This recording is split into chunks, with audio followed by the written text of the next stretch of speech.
guys, pabalik na tayo guys. Galing na tayo sa cargo, na-pick up na natin yung document. Ito, pabalik na tayo.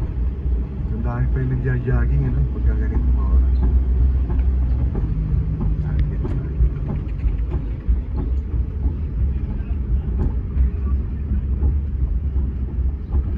So ito pa yung ano, Gensan.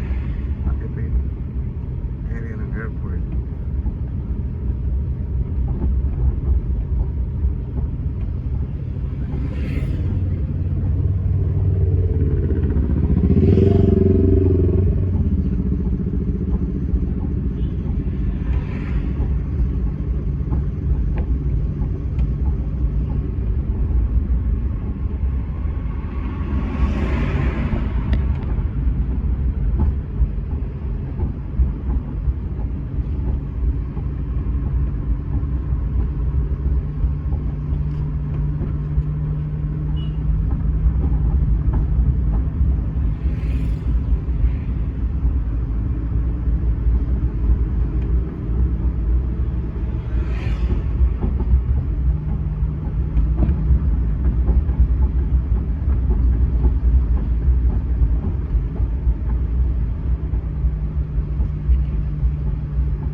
Guys, may intersection dyan, no, for crossing.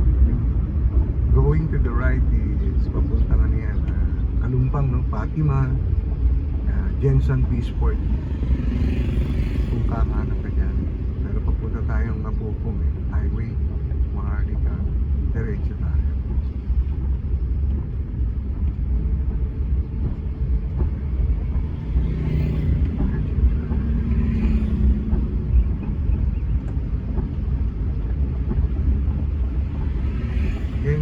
Diretso kanan na yan, pati may tayo sa diversion National Highway, no?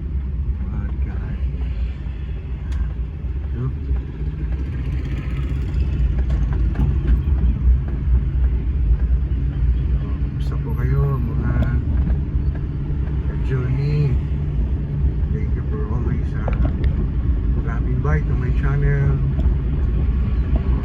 Bago lang sa aking channel, be sure to subscribe, turn on the notification bell para palagi kayong nakakasama, no, sa mga journey ko at pagbiyahe ko, sa mga explore natin dito sa Mindanao, para sakaling hindi pa kayo nakakarating o nakakapunta dito sa Mindanao, parang nakapunta na rin kayo sa pamamagitan ng panonood ng mga video. Ikot tayo ng Mindanao guys, Davao, Cotabato, Zamboanga, kaya manatili nakasubaybay sa channel natin.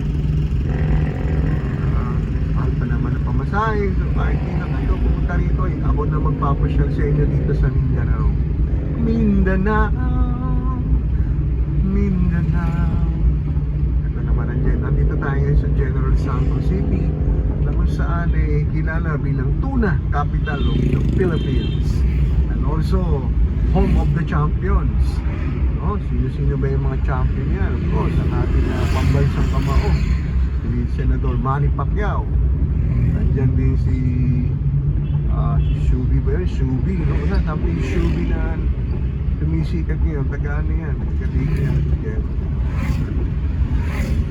Oh, Casey Tandigan, ano to, taga Jensa Bessie, Casey Tandigan.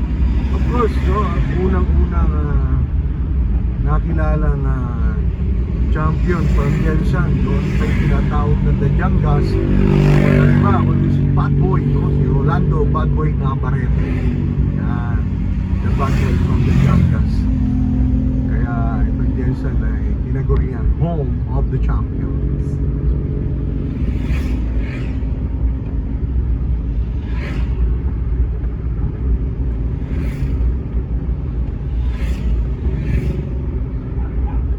Medyo okay pa yung weather, malamig pa, pero mamaya, nako, sobrang init na yan, mga bandang alas 8 pa lang, grabe na init. Well, no wonder dahil summer ngayon, bakasyon, talagang nag-init, maabot po hanggang 42 degrees ang init, ang temperature ng init. Ito yung nag-ahako na pagpunta sa airport. So, ito, tuloy-tuloy lang. Again, please continue on supporting our channel. Gusto nyo ng mga biyahe-biyahe, gala, road trip, journey, so you are on the right channel. Nandito na lang muna guys. May gagawin pa kayo. Salamat sa panonood. Thank you. Gusto nyo tanggal ng mga stress nyo, stress reliever, gala, YouTube, bisitahin nyo lang po ang aking channel. Thank you. Dire-diretso na tayo nito. God bless. Ingat palagi sa biyahe. Always remember, naghihintay ang ating mga mahal sa buhay sa bahay. At magaling, magdasal bago umalis ng garahe. No, tayo biyahe, no, bago mag-drive, magdasal po muna tayo, humingi ng gabay, humingi ng traveling mercy mula sa ating Panginoon. So, thank you so much. God bless.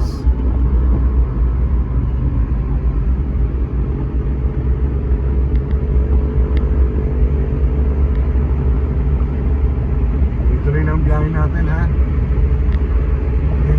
Hindi kayo habang nanonood, kumain ng popcorn. Pinapasyal ko kayo ngayon sa Diversion Road ng General Santos City. So galing tayo ng airport, papunta tayo ng National Maharlika Highway.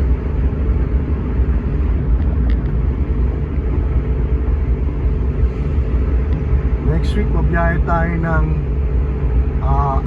Sarangani guys. So tabayan din yan. Of course, mabiyahe rin tayo ng Davao del Sur. Mabiyahe rin tayo sa Kidapawan, Cotabato. Mitsayap, Cotabato. Biyahe rin tayo dyan. At syempre, yung heart of the city ng Jensan. Ikutin din natin yan para makita nyo rin yung syudad ng Jensan. Yung tayo sa heart of the city. Nga lang, yung Jensan, matraffic na rin yung kanilang sentro, no? So, sign of progress. Kaya kung gusto nyo biyahe, matipid na biyahe, matipid na road trip, load lang sa YouTube with matching popcorn. Bisitahin nyo lang yung mga video sa aking channel. Parang namasyal na kayo sa Mindanao. Bakit ko nasasabi Mindanao? Kasi dito na po ako naka-base ngayon sa Mindanao. And I love Mindanao. Ay mga taga Luzon, dati Luzon ako, pag sinabi Mindanao, nakakatakot na, di ba?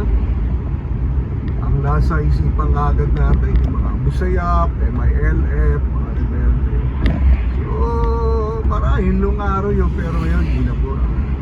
Safe na po ang Mindanao. Of course, sa mga remote area, hindi natin masasabi. Kahit naman dyan sa Luzon, even on Visayas, eh, pagka remote area naman, eh, siguro naman may mga hindi may iwasan mga pero kung dito, Jensan, Danao, safe na po. Kahit Cotabato City, safe na. Tanggalin na natin sa isipan natin na pag sinabing Mindanao magulo. Ito na po ako na base ngayon dahil napagod na rin ako sa Manila, sa traffic, no? Dahil congested traffic, palagi nag-aabol ng oras sa akin lang yan pero kung sa inyo okay naman kayo dyan, stay lang po kayo dyan. Dito na ako na mag-i-retiro sa Mindanao Manila, alis ako, madilim pa. Uuwi ako, madilim na rin.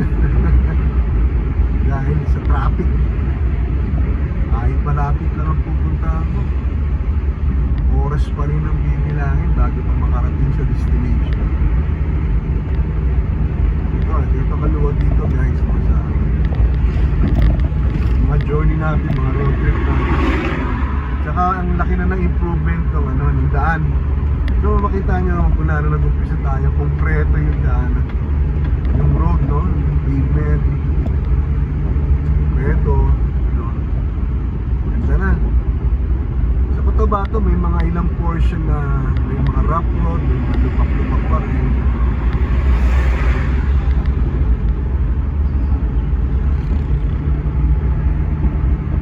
Pero dito hanggang doon sa highway yan, sementado na po yan. Lalo po, nag-enjoy kayo sa biyahe natin, sa ating road trip. Papahinga man kayo galing trabaho, relax, o gusto nyo malaman kung ano bang itsura ng Jensen, Mindanao. Visitahin nyo lang po yung aking channel. At kung bago pa lang po kayo, palihog na lang, palihog sa Bisaya, palihog sa Tagalog Paybor, English sa English, Paybor. Tagalog, ano ba yan? Pakiusap ba yan? So, palihog na lang, subscribe. Then, para palagi kayo updated, paki-press mo yung notification. Sana makatulong itong video na to, ma-monetize tayo. Maramdaman naman ng algorithm ng YouTube, no? Para kahit na small vlogger lang tayo, mag-viral pa rin itong video na to sa tulong nyo guys. Sa tulong ni YouTube, algorithm ni YouTube, may viral, may trending itong video na to. Marami makakapasyon sa Mindanao. A lot of people will enjoy the Mindanao journey ng aking channel. Hopefully magkaroon tayo ng biyahe sa Visayas, may share ko rin sa inyo yung aking road trip.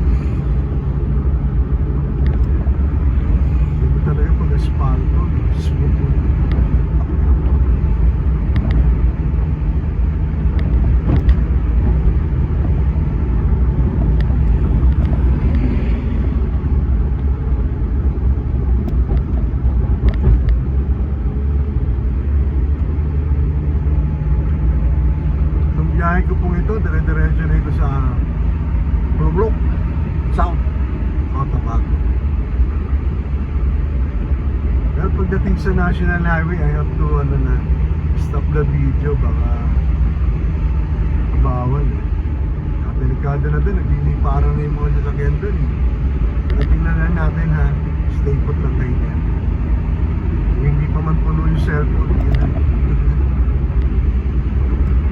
pag naputol po yung video, ibig sabihin, puno na yung storage ng aking cellphone. Sige na, unod lang kayo, hindi kayo sa biyahe. In a few meters, na place sa Apopong sa highway. Yan po yung Jensen, Marbel, Cotabato, Maharlika Highway.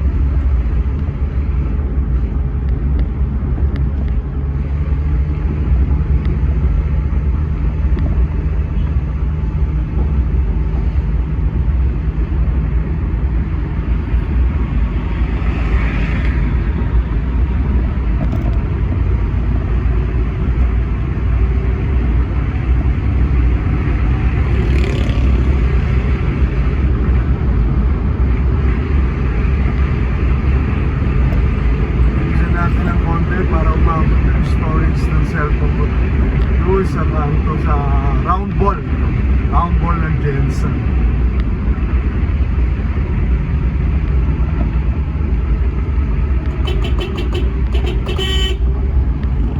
Ito na, kamuti na po sa kabila natin, no?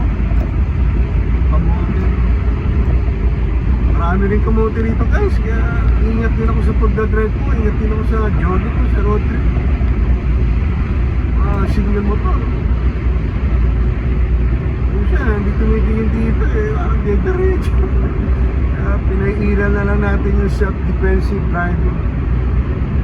Yung naunag tumawag eh, dire-diretso. Iparating na SUV. Narinig niya yung busina. Kaya, ingat guys.